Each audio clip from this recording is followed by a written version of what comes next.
Hello friends, welcome back my YouTube channel. कैसे हैं आप सब? आई होप आप सभी अपने अपने घरों में सुरक्षित होंगे।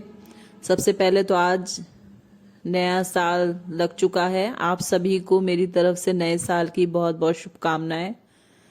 भगवान करे ये साल आप सभी लोगों के लिए शुभ साबित हो।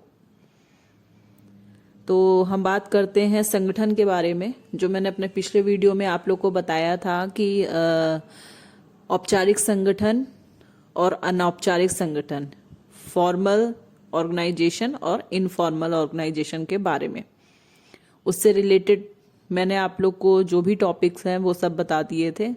डेफिनेशंस भी बता दी थी। कुछ बच्चों ने मुझे कमेंट करके डेफिनेशन एक बार फिर से पूछी है, तो मैं आप लोग को अपने इस वीडियो में जो डेफिनेशंस हैं चेस्टर आई बर्नार्ड वाली और प्रोफेसर किट डेविस वाली, ये दोनों की पिक सेंड कर दूंगी, तो उसमें आप लोग चेक कर सकते हैं।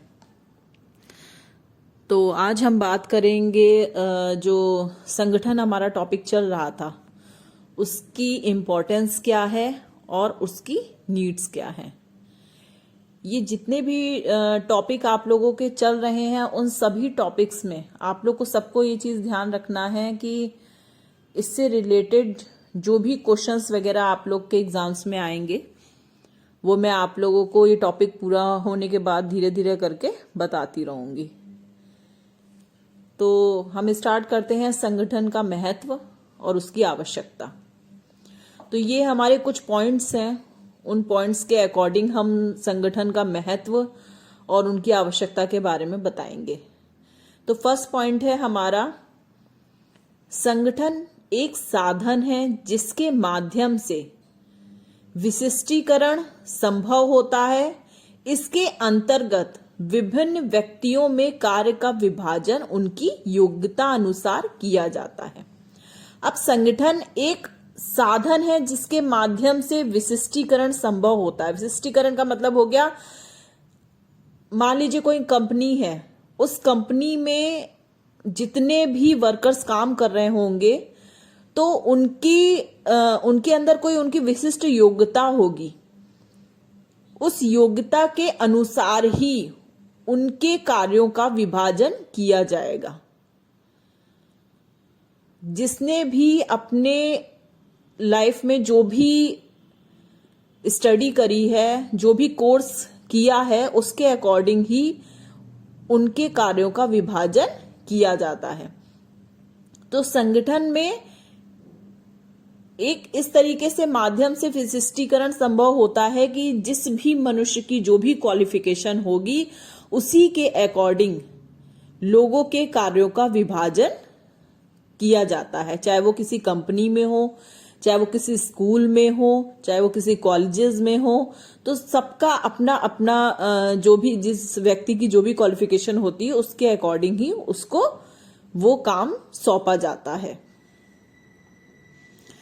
अब सेकंड पॉइंट है हमारा, संगठन उपक्रम की विभिन्न क्रियाओं को अनुपातिक एवं संतुलित महत्व प्रदान करता है।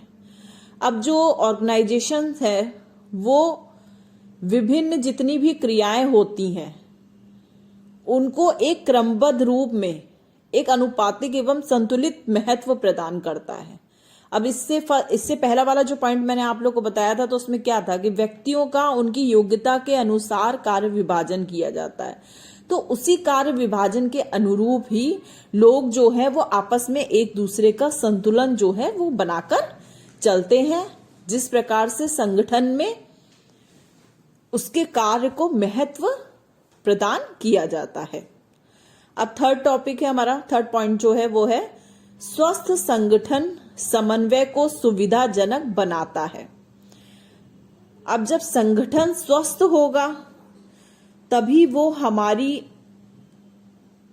जो सामंजस्य की स्थितियां हैं, जो भी सामंजस्य करने की एक दूसरे से हमारी गतिविधियां हैं, उन सभी को सुविधाजनक बनाएगा।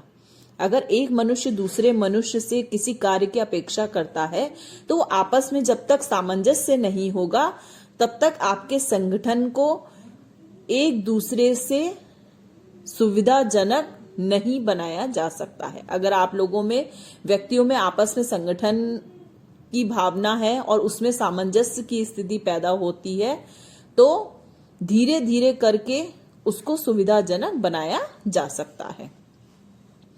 अब फोर्थ है हमारा, संगठन कर्मचारियों के लिए प्रशिक्षण की व्यवस्था करता है। जो संगठन है हमारा वो कर्मचारियों के लिए प्रशिक्षण की व्यवस्था करता है। जब किसी भी, मान लीजिए कोई कॉलेज है, तो उसमें क्या है कि एक संगठन में मिलकर एक सुचारू रूप से उस संगठन को लेते हुए कार्य किया जाता है, तभी उसमें प्रशिक्षण की व्यवस्था जो है वो पूरी होती है। 4 पॉइंट हो गया। अब 5 पॉइंट है हमारा, संगठन कर्मचारियों के मनोबल में वृद्धि करता है। प्रत्येक व्यक्ति के कार्य एवं अधिकार निश्चित होने से उनको अपने अस्तित्व का ज्ञान हो जाता है।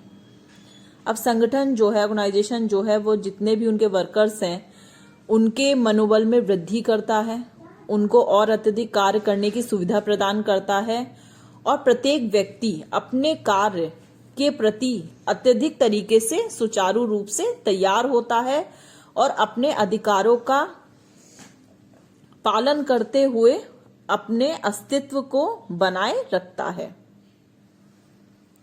नेक्स्ट पॉइंट है, यह स्वतंत्र विचारधारा एवं प्रेरणा को प्रोत्साहन देता है।